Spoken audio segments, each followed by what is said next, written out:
Hey Technofreaks, Technoloadin here, and welcome to a new breakdown series for Predator Hunting Grounds. Today, we take a little look into the basic role of the fire team. Now guys, this is based off the free trial only. I'll have a full breakdown when the actual game releases. So, if you've played first-person shooters before, you kinda know what you're generally in for, because the fire team's job plays out like your typical first-person shooter co-op campaign mission. Think Destiny. You have objectives you need to complete before you get to the chopper! Sorry. But if you're feeling frisky, you can forget all that and try to kill the Predator and salvage it for better XP, defending it from waves of enemies. Seriously, if you've played games like Destiny, you'll know this kind of stuff. First, let's start with the core mechanics the fire team has. Starting with mud. I touched on this in my Predator breakdown, but there's a lot more to go with. So, if you come across wet looking areas of the jungle, say by the river, or puddles on the dirt paths you take, just like Dutch and Royce before you will be able to cover yourself with mud.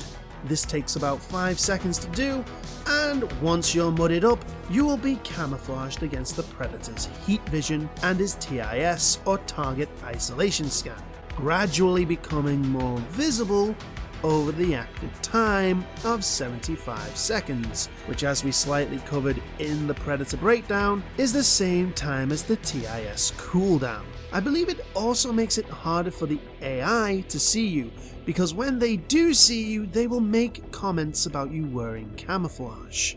So take this with a pinch of salt. Next we have spotting, and this is busted beyond belief. Simply by pressing up on the D-pad for the PS4 will mark an area for the team to look at, whether it's ammo, health packs, objectives, or even places to mud up. But its big key point is when you spot the Predator. This will give the Predator a red outline and green marker that is visible through walls, which when afflicted, the Predator needs to get out of the fray and break line of sight for a set amount of time and distance. And this is the real Predator's bane, as this completely messes with the flow and forces them to retreat, drawing out the hunt. The knife is your pretty standard getting close, quick kill weapon, able to one-shot most enemies. It's also able to parry melee attacks from the Predator. No, I didn't try this. This was something the devs mentioned, and while kinda cool, if you'd asked me to go toe-to-toe with a giant alien killer machine with a face not even its mother could love, armed with a knife and a prayer, well...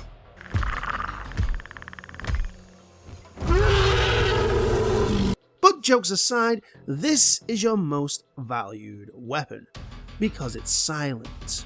You won't be giving your positions away, and you won't be alerting enemies.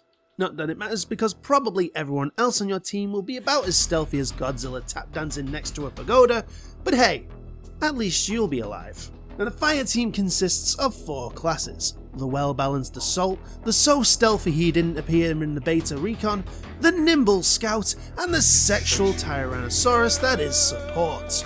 And these classes are more of your Call of Duty style guidelines. You can equip whatever weapon you want, and you can have as many out on the field at the same time, as of this video at least. Assault, your starting class, is well-rounded in every stat, similar to the Predator's Hunter, and the traits are better hipfire accuracy and faster revives, sort of making them a great medic class.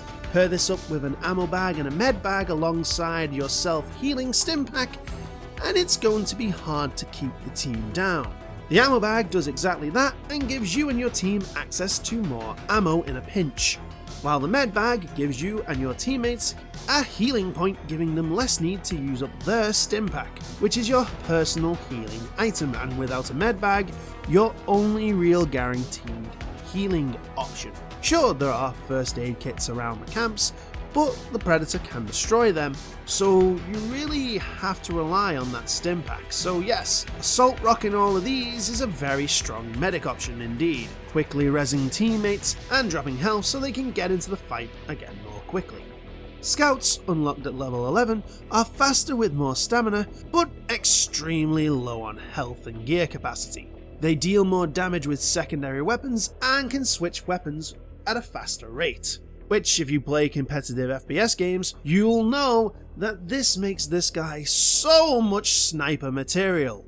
Loading this guy with a sniper shotgun combo will be very strong, as shotguns are secondary weapons in this game. So the scout damage boost stacked to the already high damage output can really help you shred the predator up close and personal. And if the predator wants to play ranged, well, you've got a sniper rifle. Personally, I would attach a suppressor to the rifle. Sure, you will lower your damage, but with that and the perks for lowering your sound and temperature, the Sniper Scout will become a great infiltrating stealth class. Finally, onto supports. Unlocked at level 22, they are basically tanks, having the most health and gear capacity, with resistance to explosions and full of ammo reserves, at the cost of speed and stamina. Now, one of the most scary things I've seen and done is loading the support with the grenade launcher and minigun. Slap the perk that grants you the predator damage resistance, and this needs to not exist in the full game. As the fire team, sure, it's fun as hell, but it sorta doesn't feel right. You can tend to blow up a lot of the AI just straight off and survive damage that you wouldn't probably survive as another class. And if you're playing as the Predator, this combination is terrifying. And when you have more than one of these terminating Dutch action heroes, overall, the fire team is pretty basic. Not that that's a bad thing, the guns feel fine, and make you first-person shooter players feel quite at home. I honestly at times forgot that I was playing in a isometric survival shooter and thought I was playing an old-style Call of Duty Battlefield campaign mode, especially when you go through the mission. It really makes me hope that we get a Fireteam campaign mode, but there are issues. Enemy AI can be a bit, how can I say this, too movie accurate. You can go in all guns blazing and shred them like rice paper, but deep down that makes things too easy, and at times I didn't feel like there was a challenge until the alarms were raised and more waves appeared, but even then there wasn't much fear once we had grenade launchers or shotgun scouts. I would prefer the AI to be a bit more dangerous and give us more reason to be cautious and be stealthy. Hopefully we can get smarter AI in the full release. But don't forget, there is another player in that jungle out to make sure the only thing you succeed in is being another addition to his skull closet. So let's not give him any wasted time. If you want to get out of there with a job well done medal, you gotta play smart and stealthy. At the end of the day, you really don't want to go in guns blazing like Dutch's crew, you want to go in silent, unnoticed. Or basically one shot, one kill. Do what's needed and get yourself out. This game is meant to be played like the end of the '87 movie. It's supposed to be a battle of stealths and who is better at them. Mud up as soon as you land. A good Predator player will activate his TIS near the center of the map to give a better feel of where you are in the area. This gives you enough time to negate it and be that little bit harder to locate for about 75 seconds.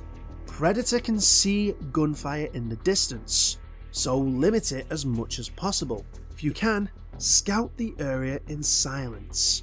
Use your knife to kill enemies and get in quietly. Don't let them raise the alarms. The waves of enemies can become more problematic with all that firing. Go into private matches and practice stealth through the maps. You don't need a Predator in these, so if you have friends and you want to team up, or just go yourself, utilize this feature and get that stealth feel. Don't kill boars. They show up on the Predator's map as food when they die. So 1, he knows that he has an option to heal, and 2, he knows where you have been.